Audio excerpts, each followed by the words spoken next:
तो आज मैं दिखाऊंगा आप लोगों को जो एक पुराना मेज़रमेंट है उसके हिसाब से मतलब सलवार कमीज़ कटिंग कैसे करें। तो उसके लिए सबसे पहले कपड़े को हमें इस तरह से रेडी कर लेना है।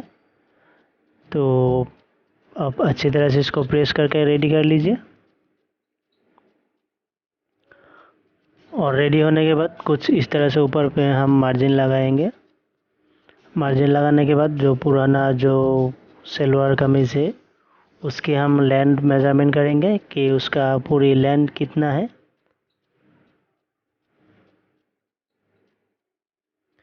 तो यहाँ पर मेरा 46 आ रहा है,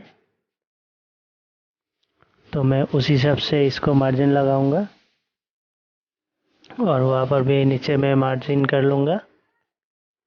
अब बारी आती है जो सलवार कमीज़ है उसका शोल्डर से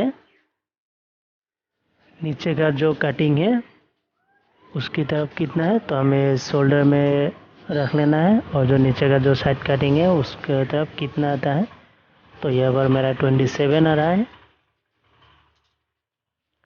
तो उस हिसाब से मैं जो नया कपड़ा है उसका जो शोल्डर का जो मार्जिन है वहाँ से हम जो जितना मेज़रमेंट हुआ था 27, तो वहाँ पर हम मार्जिन करेंगे।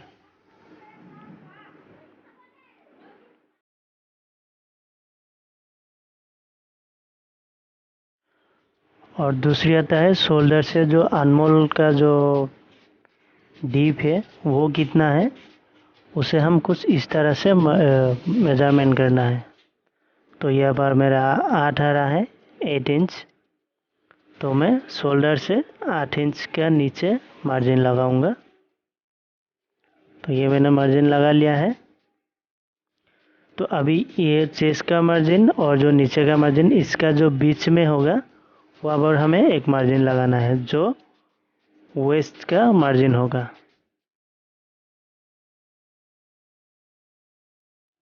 तो कपड़े को कटिंग करने के लिए ये जो 5 मार्जिन है ये हमारा सबसे ज़रूरी है।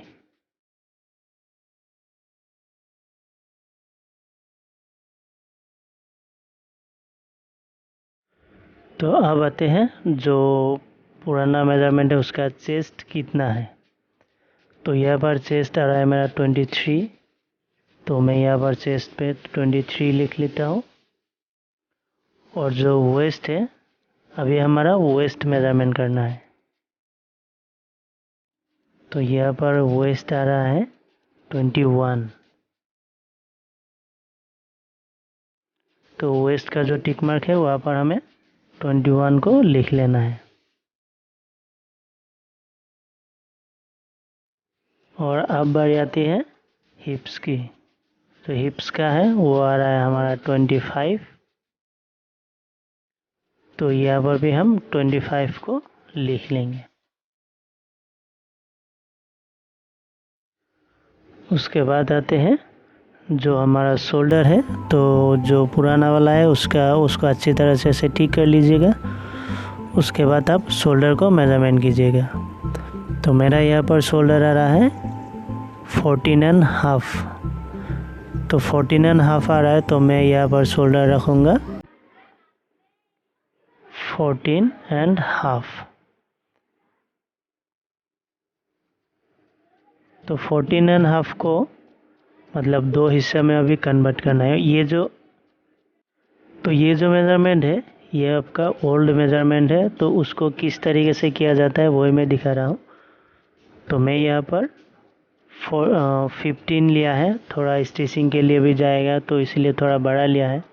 तो मैं यहाँ पर शोल्डर को 15.5 रख रहा हूँ, मतलब 1 इंच ही बड़ा। और मैं इसके साथ साथ गले का जो मेज़रमेंट है मतलब कितना चौड़ाई होगा वो भी कर लेता हूँ। तो मैं यहाँ पर 3 इंच ही रख दिया, 3 दूनी 4। और यहाँ पर 23 जो चेस्ट का है वो मैं ले रहा हूँ। तो 23 को मैं अभी ऐसे 2 हिस्से में कन्वर्ट कर दूँगा। तो यहाँ पर आ रहा है मेरा 11.5। तो मैं 11.5 पर मैं यहाँ पर मार्जिन लगा लेती हूँ। उसके बाद आता है वेस्ट है मेरा 21। तो 21 को भी मैं इस तरह से 2 हिस्से में कन्वर्ट कर लेती हूँ। तो ये आता है 10.5। तो यहाँ पर मैंने मार्जिन लगा लिया। और अब बारी है हिप्स। तो हिप्स मेरा 25 है, तो 25 को भी मैं इस तरह से 2 भाग कर लेती हूँ। तो अब आ रहा है 12.5। तो 12.5 में मैं यहाँ पर भी मार्जिन लगा लेती हूँ। तो और अभी और एक मेजरमेंट रह गया, जो नीचे का जो घेर है, चौड़ाई है, वो कितना है, तो वो भी हमें यहाँ पर मेजरमेंट कर लेना है। तो यहाँ पर मेरा 28 आ रहा है, जो पुराना वाला। तो 28 को भी मैं इस तरह से 2 हिस्से में कन्वर्ट कर लूँगा। तो उसके हिसाब से और 2 हिस्से में करेंगे तो कितना आएगा, 14 इंच। तो मैं वहाँ पर भी 14 इंच में मार्जिन लगा लिया। तो अभी ये जो पूरा मार्जिन का काम ये हो गया, तो इसको पूरा अच्छी तरह से मार्जिन लगा लेते हैं।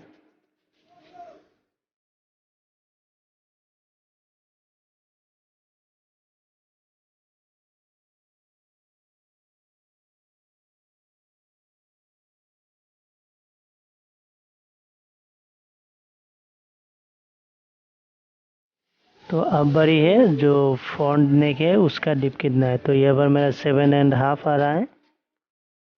तो मैं शोल्डर से इसको 7.5 पर मार्जिन लगाऊंगा।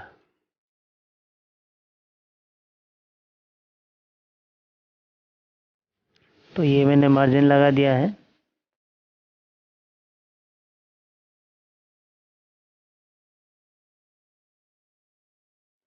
तो फिर हमें मार्जिन लगाने के बाद इसको राउंड कर लेना है।